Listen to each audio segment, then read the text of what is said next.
Anti-War Radio. It's Chaos 95.9 FM in Austin, Texas. We're streaming live worldwide on the internet at chaosradioaustin.org and at antiwar.com/radio. Wow, this coffee's really starting to kick in, I think. All right, our next guest on the show is Andy Worthington.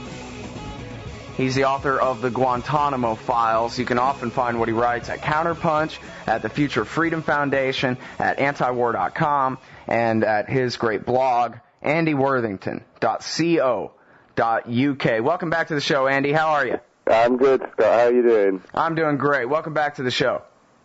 Well, it's nice to be here. I don't know whether I've had as much coffee as you, though. Oh, man, I'm on about a pot and a half now. We'll see what happens as the afternoon progresses. All right, so tell me, who is Ibn al-Shaykh al-Libi? Well, Ibn al-Shaykh al-Libi is possibly the most famous ghost prisoner of the CIA and the Bush administration that many people still haven't heard of. He's a man who was picked up at the end of 2001, as were the majority of the prisoners in Guantanamo. And who died in mysterious circumstances in a Libyan prison about 6 weeks ago. Now, what's particularly interesting about al-Libi is that when he was picked up, he was actually questioned initially by the FBI, the heroes in the Bush administration interrogation story, the people who didn't believe in using torture, who believed in playing by the book. And they actually said that al-Libi had started to be helpful. He was communicating well with them. And then somebody high up, let's say Dick Cheney, and the CIA decided that this wasn't really good enough and this was not the way to get information, so they strapped him into a small box and sent him out to Egypt, where he was tortured. And the famous thing that happened during his torture in Egypt was that he confessed that there was a non-existent link between al-Qaeda and Saddam Hussein. Well, and a very serious one, right, that Saddam Hussein had trained them how to use chemical weapons on Americans. That's right. Chemical and biological weapons. And, this was actually regarded with enormous suspicion by some of the intelligence agencies right from the word go, but not Dick Cheney. Dick Cheney decides what the truth is and then molds the facts to go with it. He's still doing that to this day, of course. And he used this as part of the justification for the invasion of Iraq, and peddled it to Colin Powell, who was very doubtful about it. Peddled it as new information, even though it was actually old and discredited, and kind of cajoled Colin Powell into presenting this to the UN a month before the invasion of Iraq began. Mm-hmm. I actually talked with Lawrence Wilkerson, who was a colonel at the time and Colin Powell's aide, and he said, I was there, and George Tenet came in, and he lied to us, man. He told us that this information was good, and we believed him. And yeah. Well, I've spoken to Larry Wilkerson as well, and I think that's the case. It may not be, but why would it not be, given what we know about the secrecy and the lawless mission of Cheney and his fellow conspirators.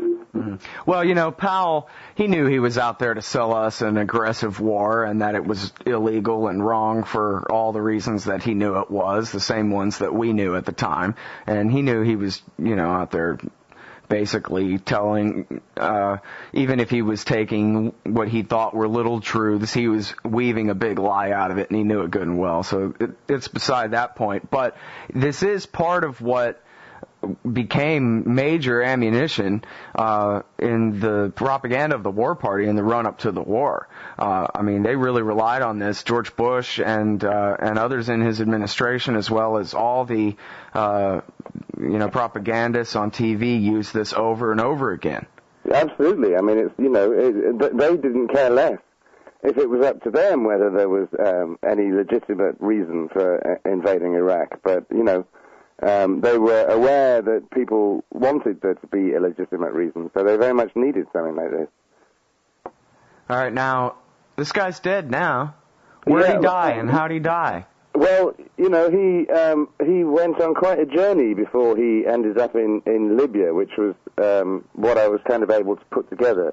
What had happened was that I'd spoken to a released British prisoner who's originally from Libya, Omar Dagayas, and he told me that he'd spoken to somebody in Libya who had actually met al-Libi in the Libyan prison he was held at before he died, who had explained to him the torture tour that he had been taken on by the CIA.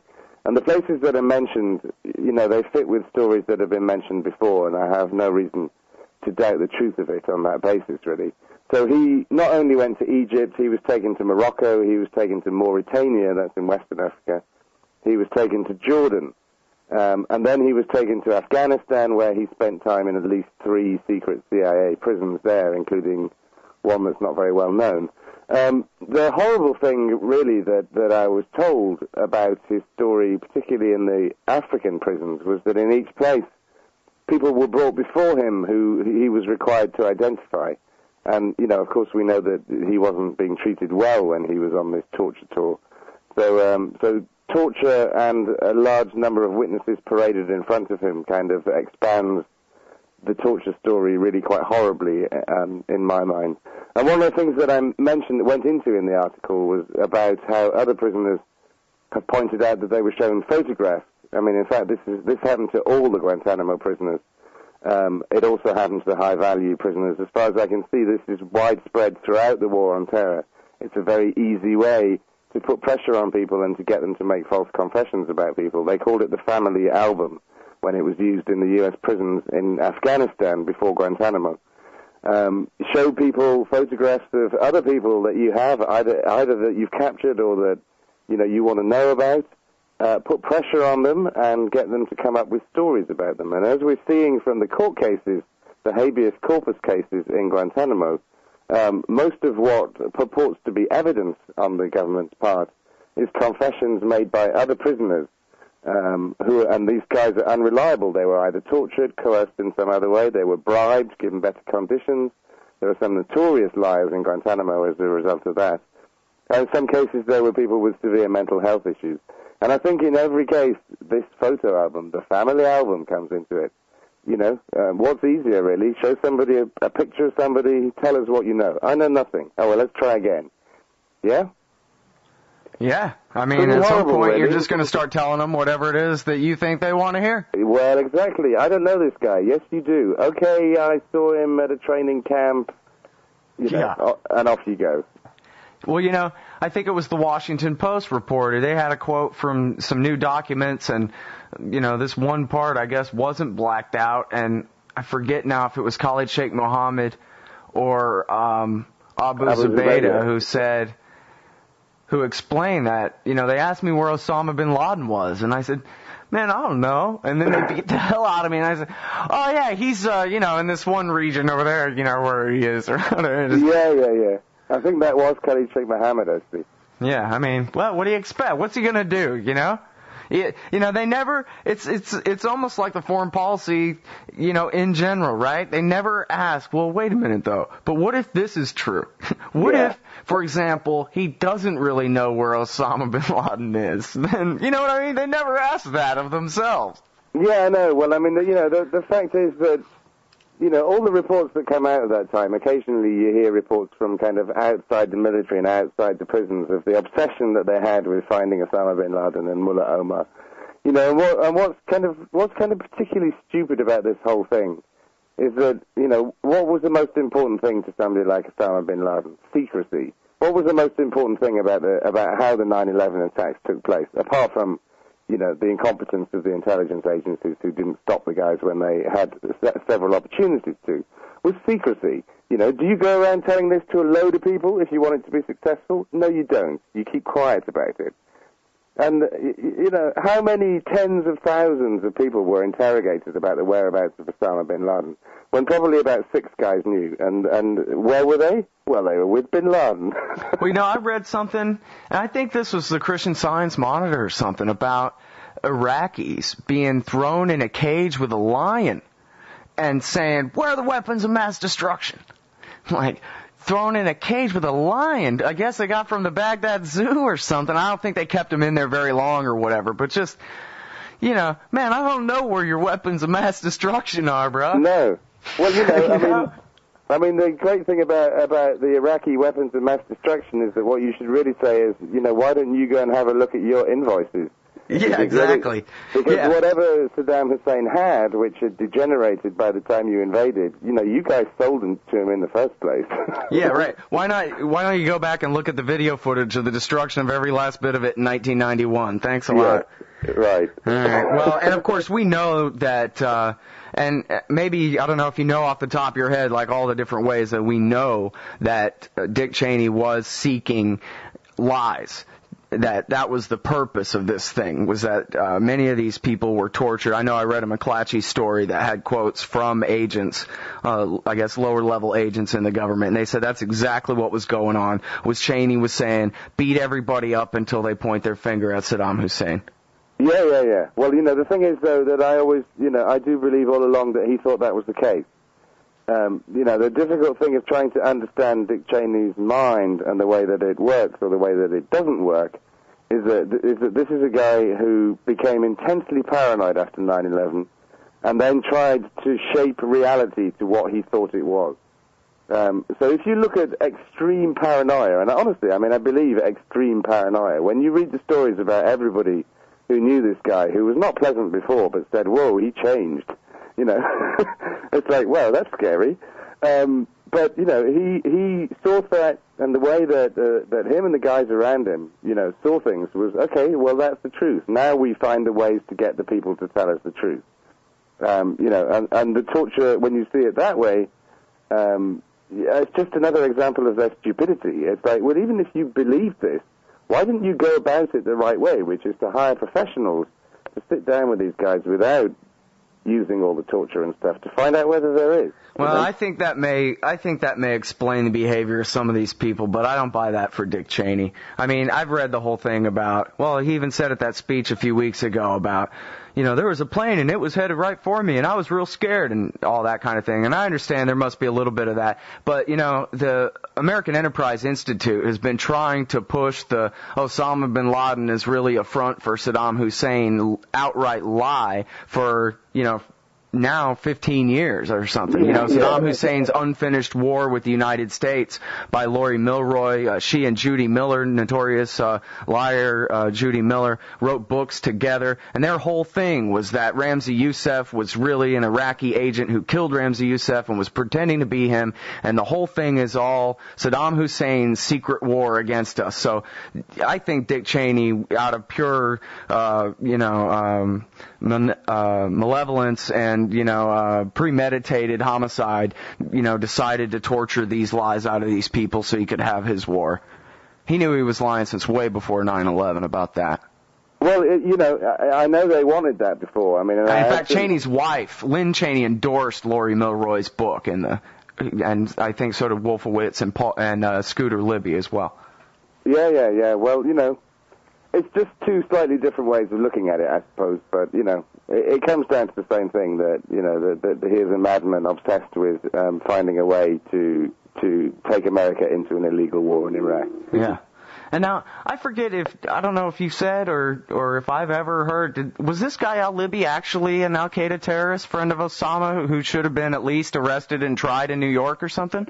Or was he just an innocent man here? No, I think that he should probably have been either arrested and tried in New York, or if he had been interrogated as the FBI wanted and would have given an enormous amount of information, then maybe, he would have become some kind of protected witness.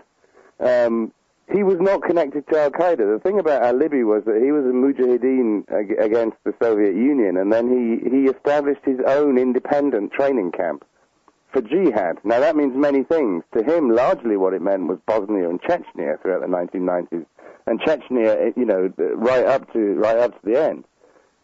He didn't want to deal with Osama bin Laden. He didn't want to deal with the Taliban, and the Taliban closed his camp down before 9/11 when he wouldn't cooperate with bin Laden.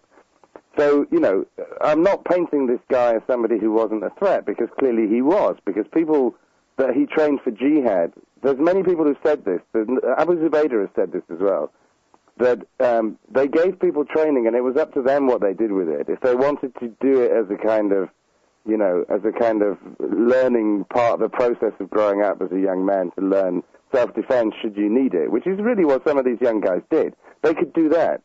If they wanted to go and fight for Muslim as Muslim freedom fighters in Bosnia or Chechnya, they could do that.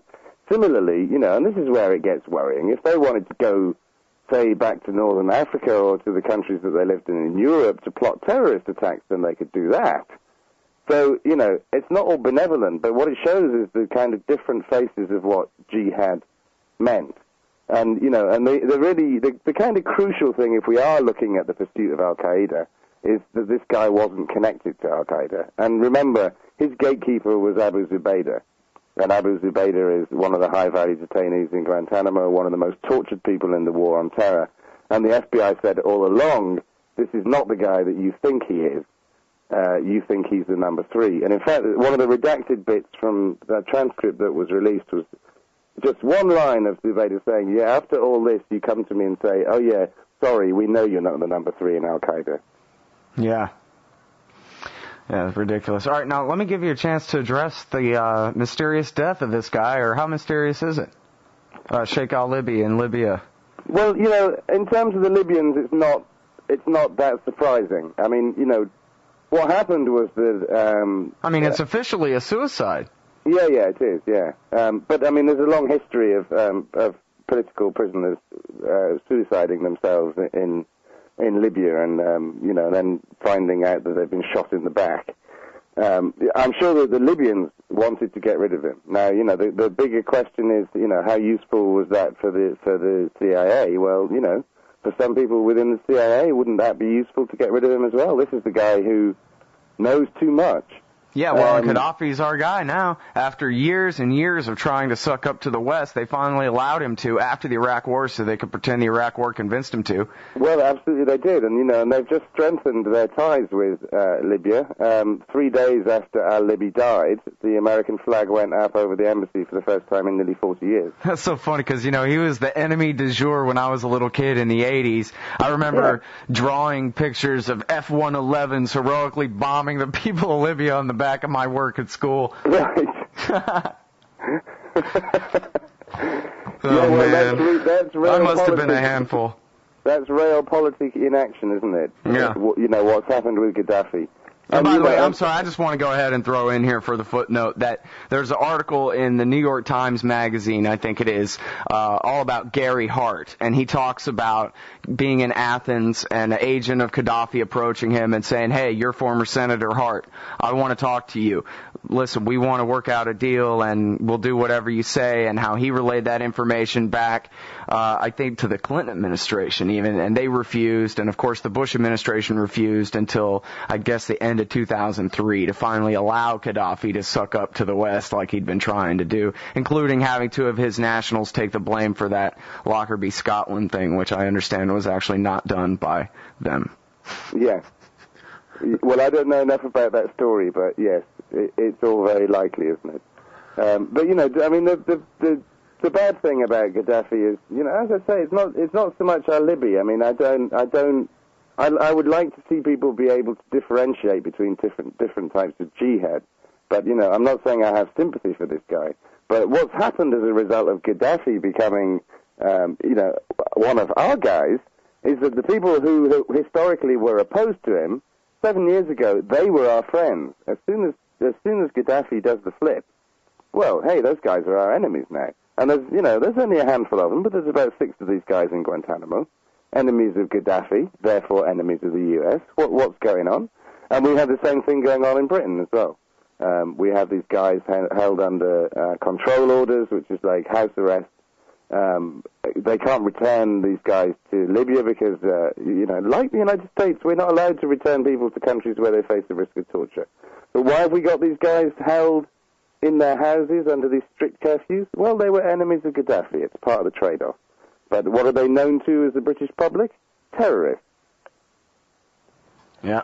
Well, we had Daphne Eviatar on the show yesterday talking about, and this is a subject you and I have talked about before, the kid who was 12 years old at the time that he was accused of being a war criminal for supposedly throwing a grenade that it doesn't seem like there's any evidence he actually even threw, and there is contrary evidence, saying other people threw the dang thing. And he was a 12-year-old, and how now even Barack Obama's Justice Department, I guess, is invoking this kid's tortured confession. The confession confession that was tortured out of a 12-year-old they're using in his habeas corpus hearing to try to continue to hold him indefinitely.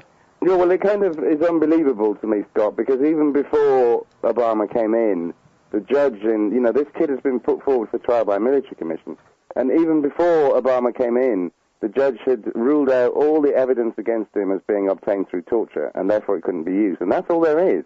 He was captured by the Afghans. They tortured him.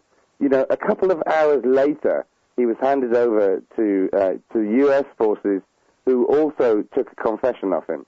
And the judge said, first of all, he said, look, the first confession was obtained through the use of torture. And I do not believe that the ordeal that he had been through had dissipated in a few hours that it took for the U.S. to do the same thing. So I'm ruling out his second confession as well. And that was the case. There is no other case. And there is all this other evidence, as you say, about how young he was, about how he was drugged by a group that had recruited him, about how other people confessed to throwing the grenade. You have to ask what's going on. It's the same thing, and I presume we were going to talk about this at some point, as the guy that the court cleared of being an enemy combatant just on Monday. Judge Richard Leon, the George W. Bush appointee who's been ordering the release of people from Guantanamo. And, the story of this young Syrian guy why was he in Guantanamo? Well, he was in Guantanamo because he'd been tortured by al-Qaeda for 3 months for being a spy, imprisoned by the Taliban for 18 months for being a spy, and yet had been sent to Guantanamo when the Americans came to liberate him from the Taliban jail. Well, maybe he was a spy, and maybe that's why they kept him in Guantanamo.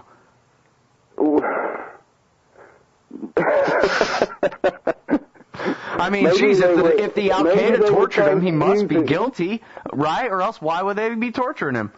Actually, Scott, maybe they were trying to use him as a spy. I mean, that's a kind of hidden side to the whole Guantanamo story that we've heard very little about. I know we heard it from Sami al-Hajj, the Al Jazeera cameraman. He said, well, listen, they spent their whole time trying to turn me into a spy who would work for them inside al-Qaeda, inside Al Jazeera. I've heard it from, over the years, I've heard stories from other prisoners. Some of the European prisoners who were released said, yeah, they spent a long time trying to turn me into a spy for them. So maybe. I mean, certainly they tried to do that. And like I say, we haven't heard that much about that side of the story. And it seemed to me that it was a pretty stupid recruitment policy as well, Where have you been? Okay, well, here's some wild hyperbole for you, and then you can straighten me out and walk it back and explain why what I say is wild hyperbole to the audience here. Barack Obama has taken and closed Guantanamo Bay and simply moved the legal black hole to Bagram, or kept it there, and is basically following the exact Bush policy of using the Bagram loophole in the Boumediene decision to deny people their writ of habeas corpus. As you say, George W. Bush appointed judges keep releasing these people once they get a writ of habeas corpus because they're innocent or because they're 12 or things like that. And so instead they're shipping all these people off to Bagram, and they're saying they can keep them at that American air base in Afghanistan from now until hell freezes over. Okay. Well, it's an interesting point, but I don't think that anybody's being taken to Bagram. Well, I keep reading that there are a lot of people at Bagram who weren't even arrested in Afghanistan at all, who were taken to... there are absolutely, Scott. Now, what there is in Bagram is about 650 prisoners, and I think that there are two categories of prisoner there. There are foreign prisoners who were rendered to Bagram, who have been there for 6 or 7 years, who only through some kind of administrative accident didn't end up in Guantanamo. Now, if those guys had ended up in Guantanamo, what do they get? They get the whole 5-year legal history of lawyers trying to get them habeas corpus rights, and, eventually, after many hiccups involving cowardly and stupid politicians, they get a second decision from the Supreme Court that says, these guys have habeas corpus rights. You have got to tell them why they are being held, because we have a very strong suspicion that you guys are so incompetent that you had absolutely no idea what you were doing. So, this is what the guys in Guantanamo got. What do the guys in Bagram get? Nothing. What are the circumstances of their arrest and their detention? Exactly the same. So, for Obama to claim that these guys have no rights, and the Justice Department is fighting this one, well, that one doesn't make any sense. I'm fighting them to the ends of the earth on that one. Now, there is a different story going on in Bagram, which is that it's a prison in a war zone. Now, it's a separate issue as to how long the United States should be in Afghanistan, and does it not have its own government, and these kind of stories. But if we take it that there is a war going on and that it's a war prison, it's a prison in the war zone, then these guys are entitled to be held as prisoners of war, the Afghans, with the protection of the Geneva Convention. Now, is that happening? Now, I know the thing that the BBC came up with was that it interviewed a lot of prisoners who were held from 2002 to 2008. Now, it's not given any differentiation as to when they were held when things took place, because if you were in Bagram in 2002 or 2003 or 2004, this is when all the fear techniques were being applied in Guantanamo as well. It was terrible. That was a really short article for being based on interviews with 27 former prisoners. I couldn't believe it. Where's the rest of it?